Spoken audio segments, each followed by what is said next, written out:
Hallo, herzlich willkommen zu einer neuen Folge von Selmas Recipes.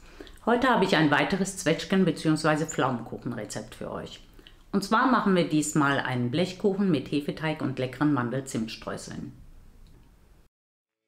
Wir fangen mit dem Hefeteig an und nehmen dafür 400 Gramm Mehl, ein Päckchen Trockenhefe, 60 Gramm Zucker, ein Päckchen Vanillinzucker, eine Prise Salz, 200 Milliliter lauwarme Milch und 80 Gramm zerlassene und abgekühlte Butter. Das Ganze kneten wir 5 Minuten lang zu einem glatten Teig und decken ihn mit einem Tuch ab.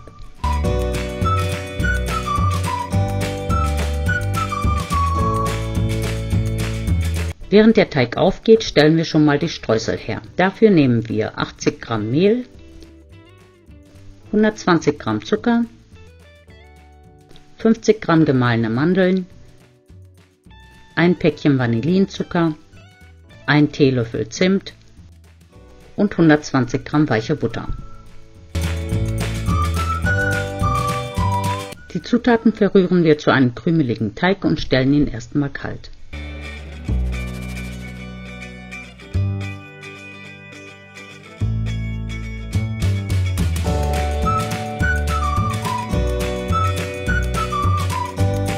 In der Zwischenzeit entkernen wir 2 bis 2,5 Kilo gewaschene Pflaumen und schneiden sie in Viertel.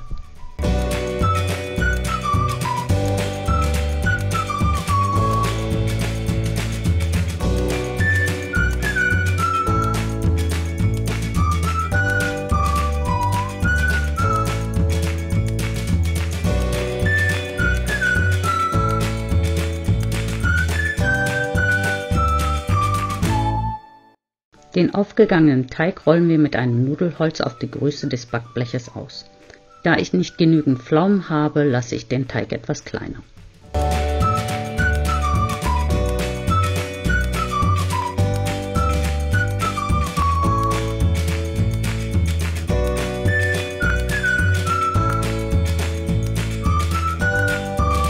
Dann verteilen wir die Zwetschgen mit der Innenseite nach oben auf dem Teig, streuen die Streusel drüber und lassen den Teig nochmal aufgehen.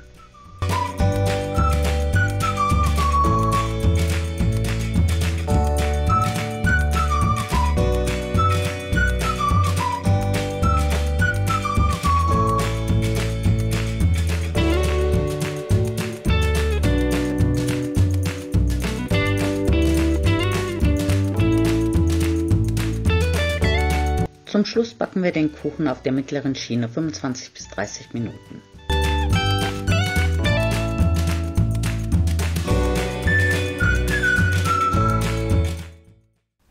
Ich hoffe, das Video hat euch gefallen und freue mich schon auf euer Feedback. Vielen Dank fürs Einschalten. Tschüss, bis zum nächsten Mal.